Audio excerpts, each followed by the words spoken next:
Hello, everyone. I'm Minister James Moss, and we are doing our segment called Continuing Education.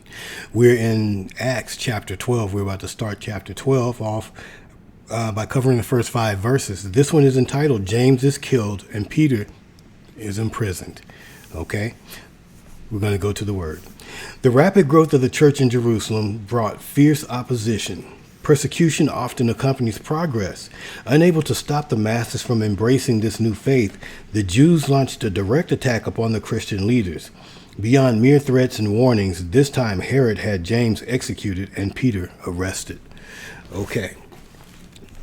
And for those who don't know, those of you who, James was one of the first 4 called by Jesus to be an apostle, to be a disciple and then an apostle. Now, about that time, Herod the king stretched forth his hands to vex certain of the church, and he killed James, the brother of John, with the sword. And because he saw it pleased the Jews, he proceeded further to take Peter also. Then were the days of unleavened bread. And when he had apprehended him, he put him in prison and delivered him to 4 quaternions of soldiers to keep him, intending after Easter to bring him forth to the people. Peter therefore was kept in prison, but prayer was made without ceasing of the church unto God for him. Okay. And I love this, but it's sad, but it's a bittersweetness. All right. Verse 1, the church was growing dramatically, but the king was increasing the persecution. This was King Herod Agrippa I, the son of Aristobulus and grandson of Herod the Great. His sister was Herodias, who had been responsible for the death of John the Baptist. Herod Agrippa I was partly Jewish. The Romans had appointed him to rule over most of Palestine, including the territories of Galilee, Perea, Judea, and Samaria. He began to persecute the Christians in order to please the Jewish leaders who oppressed them, hoping to solidify his position. Agrippa is mentioned in the Bible only in this chapter. He died suddenly in AD 44, a fact also recorded by the historian Josephus. The Christian movement created an unexpected opportunity for Herod to gain new favor with the Jews, and Gentiles began to be accepted into the church in large numbers. Many Jews had been tolerating this new movement as a sect within Judaism, but its rapid growth alarmed them. Persecution of Christians was revived, and even the apostles were not spared. James and John were 2 of the original 12 disciples who followed Jesus. They had asked Jesus for special recognition in his kingdom. Jesus said that to be a part of his kingdom would mean suffering with him. James and John did indeed suffer. Herod had James killed with a sword. John was later exiled, but this wasn't. That was by Domitian. That was a different emperor. These 2 brothers were the first and last apostles to die. There is a great deal to be learned here from what did not happen to James and what did happen to Peter later in this chapter. Imagine being a part of both prayer meetings.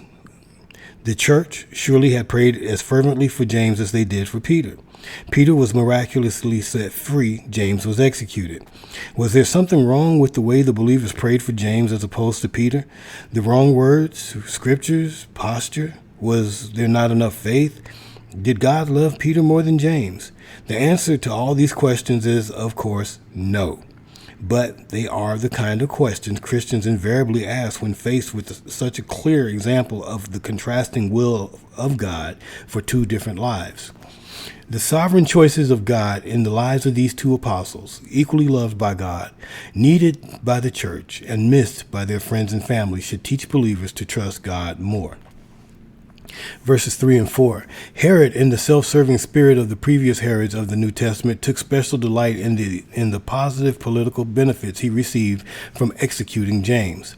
Since James's execution pleased the Jewish leaders, Herod Agrippa then arrested Peter during the Passover. This was a strategic move since more Jews were in the city than usual, and Herod could impress the most Jews by imprisoning the most visible of the church leaders. Peter was well guarded by 4 squads of 4 soldiers each. Each squad would have guarded Peter for 1/4 of a day. Evidently, Herod knew of Peter's previous escape and wanted to be sure that such would not happen this time. Luke stressed this detail to set the scene for the mighty power of God. No one could escape under human power alone. Verse 5. Herod undoubtedly was planning to execute Peter, but the believers were praying earnestly for Peter's safety. The earnest prayer of the church significantly affected the outcome of these events.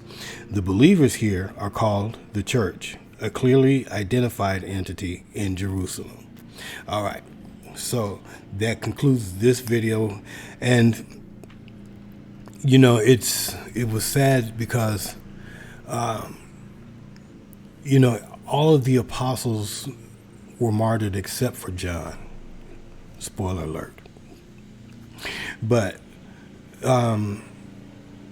James, we never really got a chance to kind of dig into the ministry of James, but obviously he was someone, a force to be reckoned with for Herod to want to kill him. So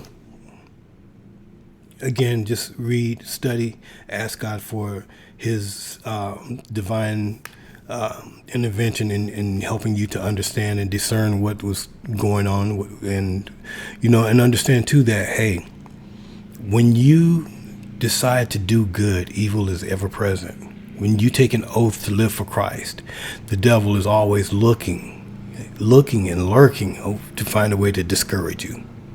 All right, let these testimonies be a testimony to you that you don't have to give in to it. God bless you. God keep you, and by all means continue to study, okay? God bless you.